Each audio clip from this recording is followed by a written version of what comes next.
Ustedes saben que la pancreatitis aguda pues, es una enfermedad grave y que en ciertas condiciones va a poner en peligro la vida. Se sabe en estudios diversos epidemiológicos que la incidencia de la enfermedad ha ido incrementando, incluso representa, al menos en Estados Unidos y algunos hospitales en México, una de las principales causas de ingreso a urgencias por padecimientos gastroenterológicos.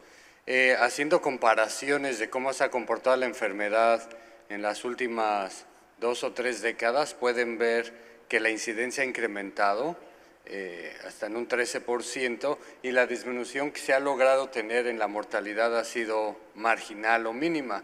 Y generalmente la mortalidad global se reporta entre un 10 a 15% de todos los casos y esta va a incrementar conforme va incrementando la gravedad de la enfermedad.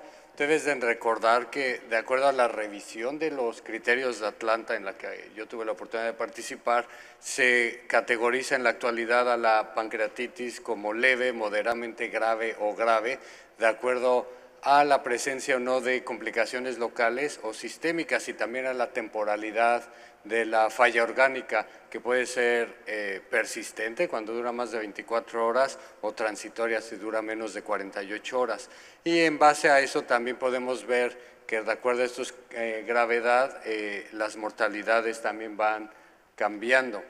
Algo importante que se discutió durante esta revisión y se sigue discutiendo es que la pancreatitis aguda es un proceso muy dinámico, por eso es difícil tener como recetas de cocina de cómo irla tratando.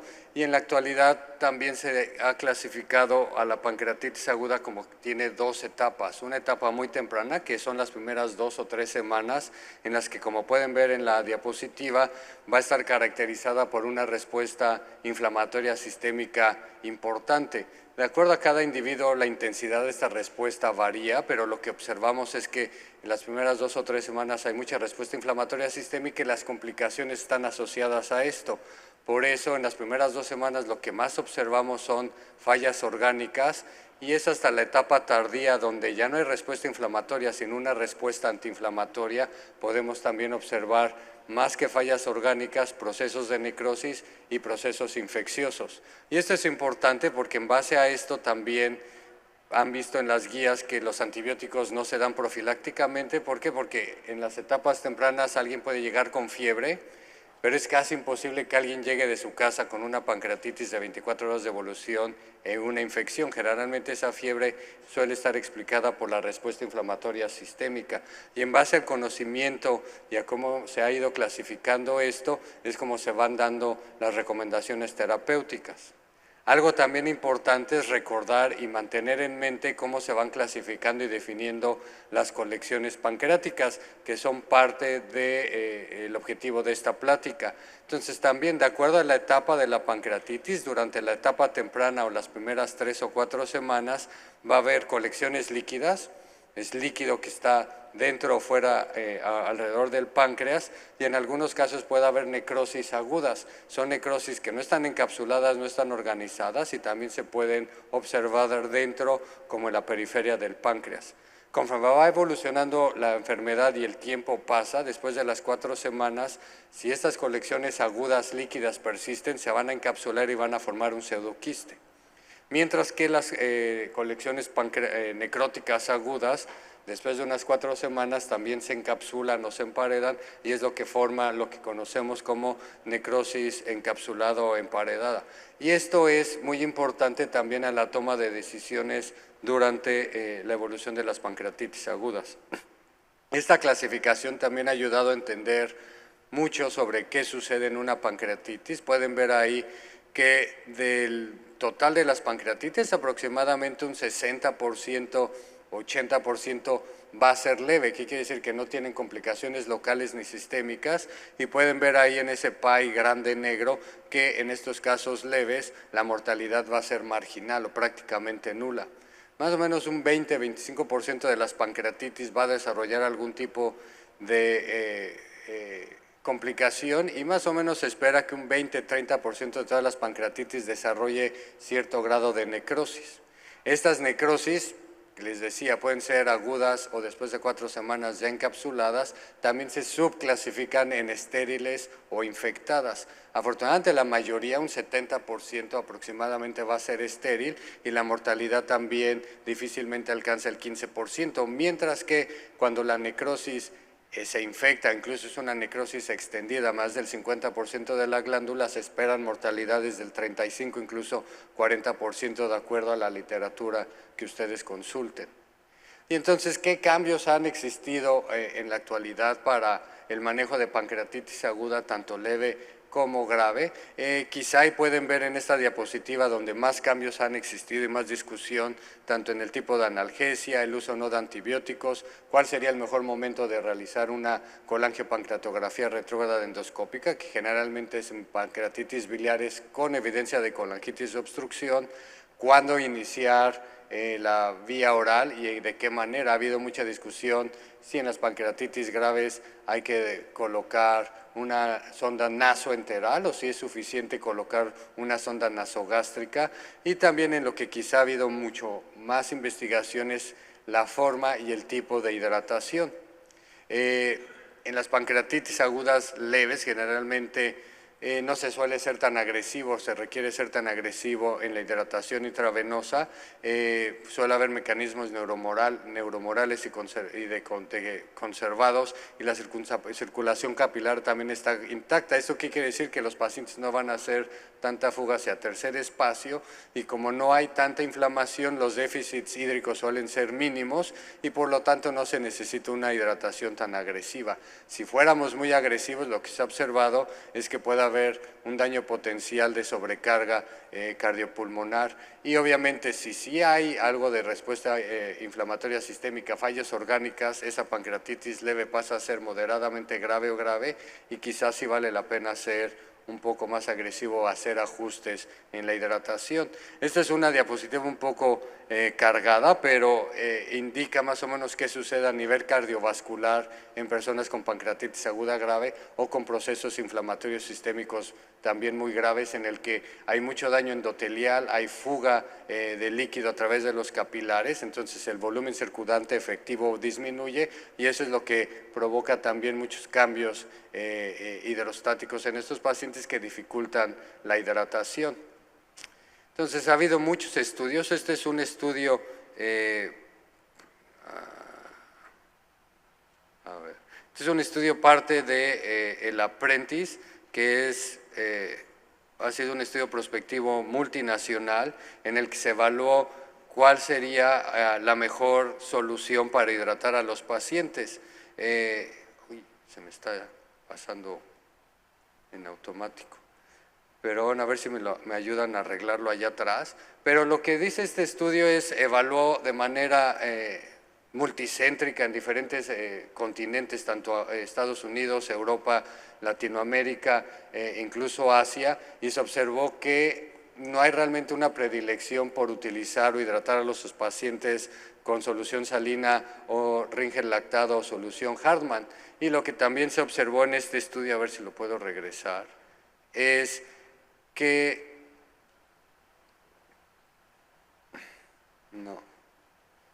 no la pueden ustedes pasar manualmente, por favor, porque se está pasando. Regrésese. Una más. Ahí me la pueden dejar, la anterior. Otra previa, no. Bueno, lo que se observó es que no hay predilección por Ringer lactado o Hartmann, pero sí parecía ser que cuando se utilizaba la solución Hartmann había una mejoría marginal en cuanto a la evolución de la pancreatitis. Esto quería decir que había menos casos en los que hubiera pancreatitis grave o moderadamente grave, y también había una resolución más rápida de la respuesta inflamatoria sistémica. Lo que dice este estudio, lo que se concluye, en el que también pudimos participar en México, es que aunque la evidencia no es contundente, se recomienda utilizar solución Hartmann o Ringer lactado, que son sinónimos.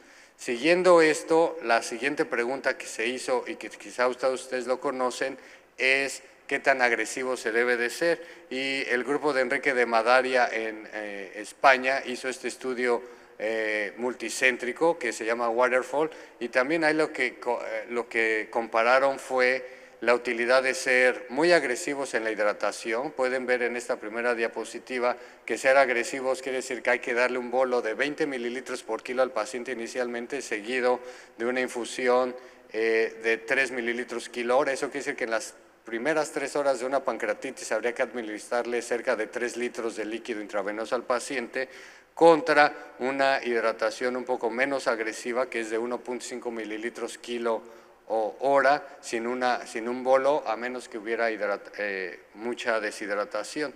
Y lo que observaron también fue que cuando se es muy agresivo, independientemente de la gravedad del cuadro, el riesgo de que exista sobrecarga hídrica, falla pulmonar, falla cardíaca, también una vez ajustado a confusores cardiovasculares, es mucho peor o más frecuente cuando se es agresivo. Entonces, lo que se concluye en este estudio es que no es necesario o dar más de 3-4 litros en las primeras 24 horas de una pancreatitis aguda, y que se debe de ir ajustando de acuerdo a la respuesta del paciente, sobre todo en cuanto a la diuresis, que se busca una diuresis de 0.5 a 1 mililitro kilo hora. Y si se siguen esas pautas, difícilmente vamos a sobrepasar los 3,5 litros de líquidos en las primeras 24 horas. Y esto obviamente se refleja en una mejor desenlaces clínicos de los pacientes, con menos respuesta inflamatoria sistémica y menos complicaciones cardiovasculares. Entonces, con estos dos estudios o estos dos estudios multicéntricos se puede decir que dentro de estos cambios en la pancreatitis aguda se recomienda, por los hallazgos, aunque sean marginales, hidratar preferentemente con solución Hartmann o Ringer lactado y no ser tan agresivos en la administración de los mismos. Lo que sigue es qué hacer en aquellos casos que tuvieron una evolución moderadamente grave o grave y que desarrollaron complicaciones locales. Aquí nuevamente pueden ver cómo, al menos en esta de revisión de Lancet, va indicando qué hacer en las diferentes etapas de la pancreatitis, y cuando llegamos a aquellas personas que tienen necrosis pancreática, se debe de hacer un manejo conservador y escalonado, que estoy seguro que todos ustedes conocen. Generalmente lo que observamos, y por eso dentro de las guías no es recomendable hacer una tomografía de inicio para valorar necrosis, es porque la necrosis suele aparecer en las primeras 72 horas de iniciado el cuadro. Entonces podemos tener un paciente que llega a urgencias en las primeras 24 horas, si tiene amilasa elevada y un dolor típico, con eso es suficiente para hacer el diagnóstico. Cuando la amilasa no está elevada o la lipasa y el dolor es atípico, bueno, ahí, como no hay una evidencia clínica o paraclínica de pancreatitis aguda, se puede hacer una tomografía estudiando un dolor abdominal, pero cuando se cumplen los criterios bioquímicos y clínicos, difícilmente es necesaria una tomografía. Generalmente les decía, una tomografía va a ser muy útil si queremos detectar necrosis a partir de las 72 horas.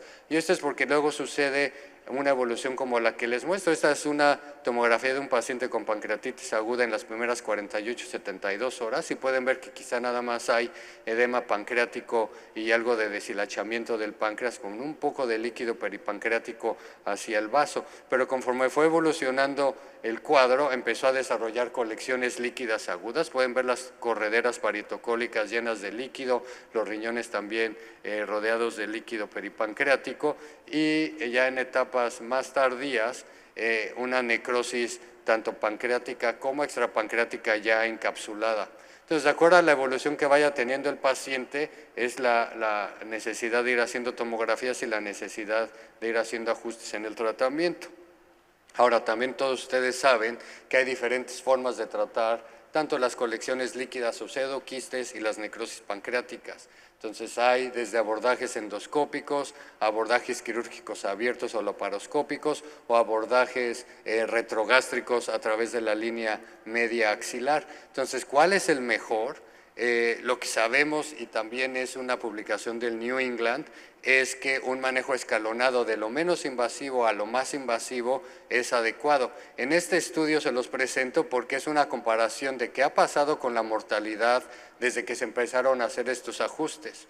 Entonces, pueden ver que a finales de los 90, comparado con la primera década de los años 2000, cuando se empezó a hacer el abordaje escalonado, hay una diferencia importante, casi de la mitad, en cuanto a la disminución en mortalidad y también en la mortalidad intrahospitalaria. Entonces, el ser más precavido en cuanto a cuándo realizar las intervenciones en este tipo de pacientes ha resultado en tener mejores desenlaces y una mortalidad disminuida. Entonces, ¿cuándo se debe de hacer una intervención en necrosis pancreática? Cuando hay sospecha clínica o evidencia de necrosis infectada, y esta generalmente se puede evaluar por un deterioro clínico del paciente, y generalmente se debe de tratar de realizar hasta que se cumplan las 4 semanas o más, que es cuando sabemos que la necrosis está encapsulada y completamente licuada. Y aquí quizá un ejemplo es muy diferente si ustedes tienen un vaso con gelatina que está recién cuajada, tratar de drenarla con un popote abajo del vaso, a que si dejan que esa gelatina se derrita y ya derretida es mucho más fácil con un popote pequeñito picar el vaso y que salga todo de manera más sencilla. Y es lo mismo que pasa en las necrosis. En las primeras 48 horas generalmente se ve grasa coagulada, cuajada, difícil de drenar fácilmente, y conforme va pasando el tiempo esta grasa y tejido se va licuando y es mucho más sencillo. Cuando no hay pruebas de necrosis infectada, si el paciente tiene fallas orgánicas persistentes o continúa con un deterioro clínico, incluso dolor abdominal o intolerancia a la vía oral, también son indicaciones de intervención de la pancreatitis, de la necrosis, perdón, y estas necrosis estériles en etapas tardías, cuando hay obstrucción biliar o algún otro proceso obstructivo, ya les había dicho dolor o obstrucción al tracto de salida gástrico, también son indicaciones de drenaje, incluso si no hay infección. Y en este metaanálisis que fue evaluando las diferentes etapas y los diferentes escalones del manejo de las necrosis pancreáticas, se observó que el manejo no quirúrgico fue exitoso hasta en el 64% de los casos y asociado a una baja mortalidad. Y aquí las opciones que tenemos es desde drenajes percutáneos, drenajes endoscópicos transluminales, en los que pueden ver que realmente fueron necesarios en menos del 60% de los casos.